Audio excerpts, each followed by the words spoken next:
Hello everybody, good evening. My name is James D. Rivera, and for those of you who don't already know me, this is my YouTube channel.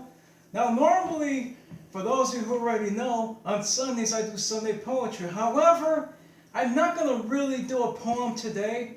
I will at the end, there'll be a few haikus rather. And for those of you who don't know what a haiku is, it's a Japanese poem that's a three-line poem formatted 5 syllables. The first line, 7 syllables, the second line, and 5 syllables, the third line. Now, it doesn't necessarily have to be 5 words, 7 syllables, 7 words, 5 words. It just has to be syllables. So anyway, before I do that, let me explain something to you guys. Why I started doing this channel, why do I do poetry? You see, early in my life, when I was 15, back in the day, going to high school, and grading high school, I really had no outlets to look at. I barely had any friends. Baseball and basketball was my life. And outside of sports, I barely had solitude. I didn't have any friends. The neighborhood I lived was crummy.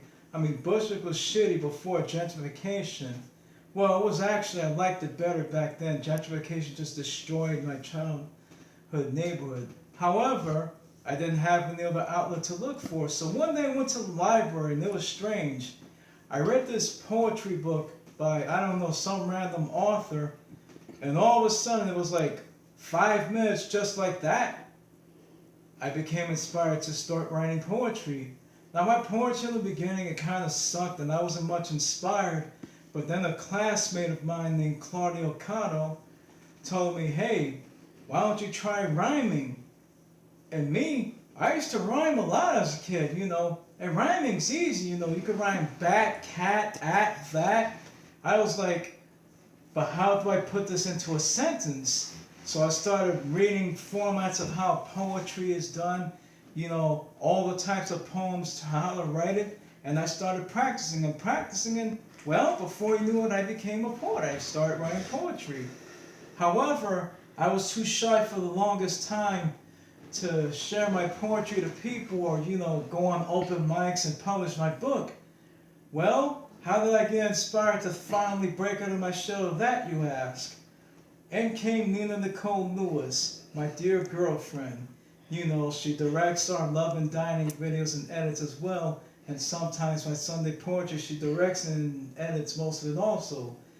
She inspired me to get out of my shell and to get out of my comfort zone because, some of us, we're stuck in the comfort zone and a certain way of doing things. You understand what I'm trying to say?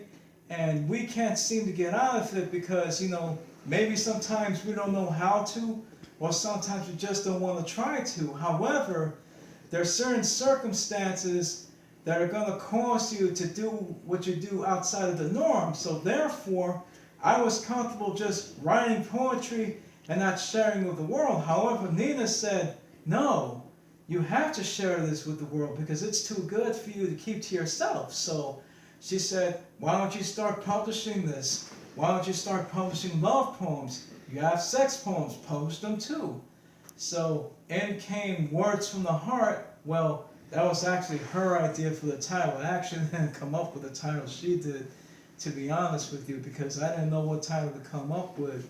So she brainstormed one day. She said, oh, I have an idea what to call your book. Well, what's that, Nina? Words from the Heart. So Words from the Heart was born, and it took a while to process, and it took a while to be published, but it finally got published in May, and I finally also started doing open mics also because of Nina as well. So, sometimes you find your inspiration by yourself. Sometimes it takes a village, as Lorraine Corelli, my friend, would say, and sometimes it takes your life partner, as Nina Nicole, my dear life partner, would. So therefore, there you go. That's my inspiration. My inspiration is my poetry. I write mostly about love poems, romance poems, sometimes heartbreak poems, and erotic as well.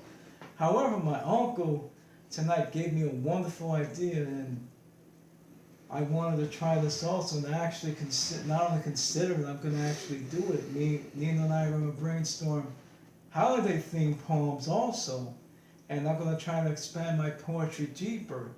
So, if any of y'all also have any ideas, if you're listening to this, on how I could expand my poetry beyond the norm, please leave comments below.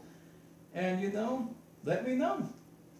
Now, before I end this poem, before I end this session, I will do one haiku that I did on open mic, and it's untitled. It's called like this: We are just people. We are human beings, not gods. We live and we die. Now that's a little bit negative, positive, but let's do a positive one. Positivity. Let it rule the world and us. Negativity is gone. There you go. Well, that actually was supposed to be at 6 syllables. So let's just do that again. Negativity gone. Let's take out the is. So well, I hope that was that's an example of haikus. So hopefully you guys enjoyed this video, and remember to click like and subscribe. And I hope this inspires you to follow your dreams as well. And I will have a poem for next week. And oh yeah, for those of you who are watching before I go, join me for my first meet and greet event at Flower Power Coffee Shop tomorrow from 5 p.m. to 7 p.m. Segments will be featured in Love and Dining this Monday. And hope you guys have a great time. Thank you for your support and take care, everybody. Have a good night.